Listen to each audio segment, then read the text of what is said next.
Hey, I'm Josh, and this is the Camera Project. We're here in Willamette Valley, Oregon, and we are doing some wine tasting and testing out the Panasonic GX8.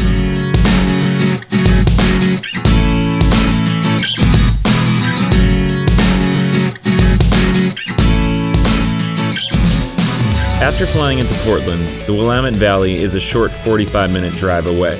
There's several towns you can stay in, but we chose McMinnville, a small town filled with amazing restaurants, tasting rooms, and stores, and convenient to all the local wineries. The area was beautiful, so I was really excited to start shooting with the Panasonic.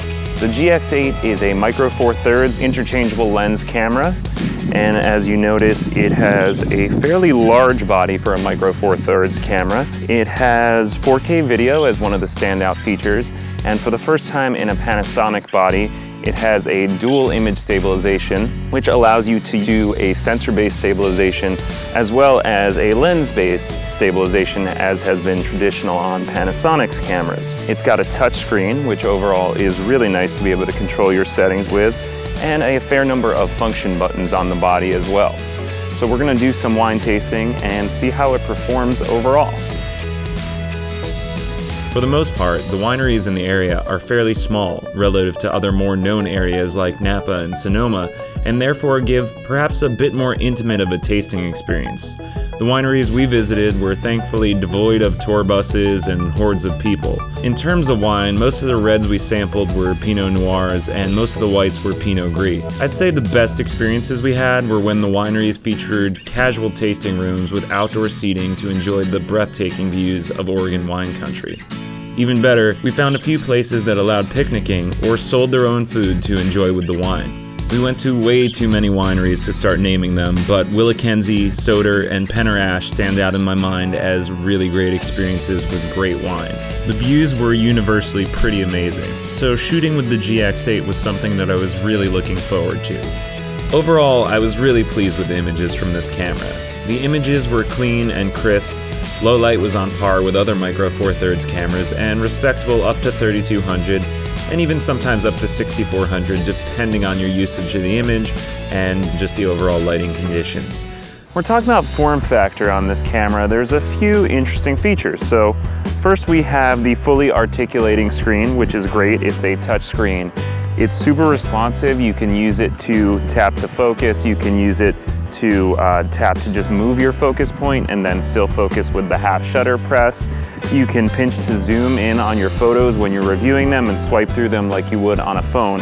So overall, the touchscreen interactivity is really great. I also like that this camera lets you interact with the menus using the touchscreen, which makes it really easy to do things like delete photos or change settings really quickly. Another really interesting part of this camera is the tilting EVF. And I find it really helpful because if I'm shooting video, for instance, I can do something like this and get an interesting angle without having to break my neck, and I could still do it out here in the bright sunlight.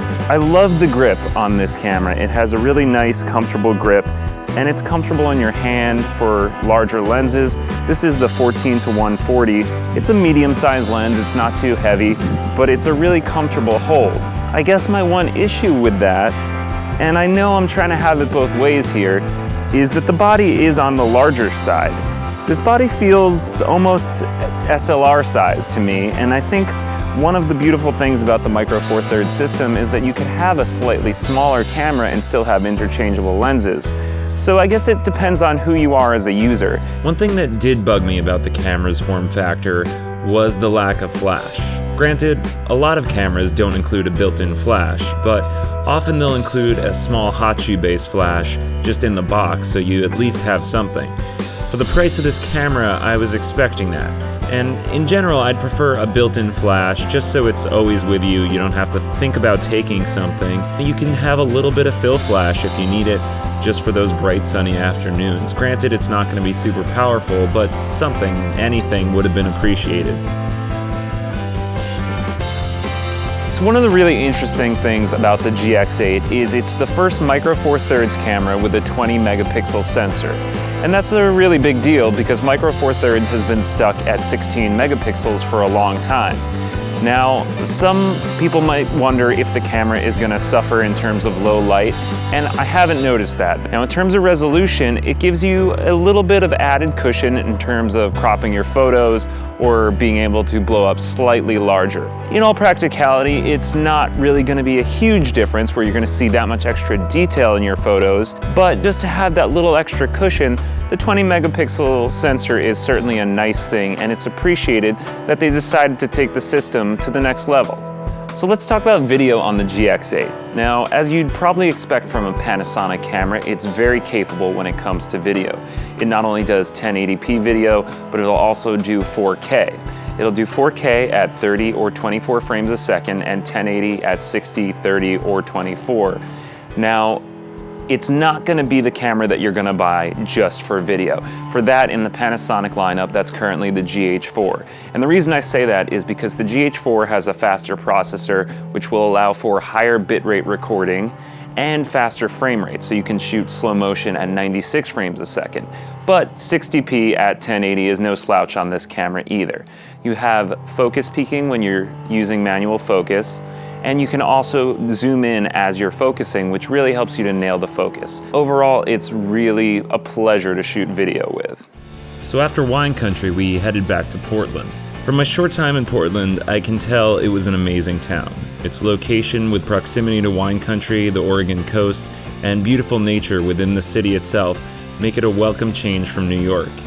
We went to some amazing restaurants, had ridiculously good ice cream, and got to experience some of the unique and weird stuff that makes Portland, Portland. We loved all the outdoor food trucks and beer gardens and got to sample everything from upscale to casual in both food and drink. If you love beer specifically, Portland's an awesome city, with 61 breweries in Portland alone and 91 in the metro area. We checked out 10 Barrel, Rogue, Breakside, and Fifth Quadrant, among others. Oh, and the donuts. Lots of amazing donuts in Portland, but the real standout for me was Pips. There are these little mini donuts literally fried to order and ridiculously good on a cold, rainy day. I got to test one of the camera's standout features while I was in Portland, the 4K photo mode, allowing users to easily capture 30 frame per second imagery at 8 megapixel resolution, which is what 4K is. So turning the camera to 4K photo mode sets it to record a 4K movie, but instead of at 16:9, it's at the 4:3 aspect ratio like a still would be. And once you're done, the touchscreen makes it really easy to browse your photos so that after it's shot, you can pick the best frames out of the burst. On the trip, we use this feature all the time without me having to worry about explaining to friends how to use the burst mode of the camera. You just really told them to take the camera, hold down the shutter button until the jump was over, and then let go. It made it really easy to just hand the camera off to a friend without having to tell them too much instruction, and I could see this feature being really great for capturing kids, animals, sports, or any other fast-moving subject. The camera also had a really easy-to-use time-lapse mode. All you had to do was set up the number of shots and the time between shots, and you could easily be going with a time-lapse without much effort. So I pointed it right out my hotel window and got this cool shot of downtown Portland. The one major gripe I did have with this camera and its image quality was the perceptible shutter shock at certain shutter speeds from around 1/100th to 1/300th of a second. Using the 14 to 140 lens, I noticed this specifically. Having seen this in my early tests with the camera, I was able to avoid the issue for the most part by avoiding that shutter speed range, but that's not something I should have had to have thought to do, and it's something that should be addressed on this camera. I really hate to end on such a negative note with this camera because overall I really did like it and its feature set. Hopefully it's not as big a problem as I think it might be because it was only with the 14 to 140 lens that I really noticed this, so it won't affect everyone, and hopefully it's something they can address in a firmware upgrade. We'll see. In the meantime, I hope you enjoyed the video and please subscribe to the channel. I want to give a big shout out to our friends over at Unique Photo who supplied the camera and lenses for this review. If you don't know Unique Photo, please check them out at uniquephoto.com where you can see all of their merchandise. And if you live in the tri-state area, please visit the store in person. They have got lots of great people who can help you with all of your gear purchases, including the Panasonic GX8.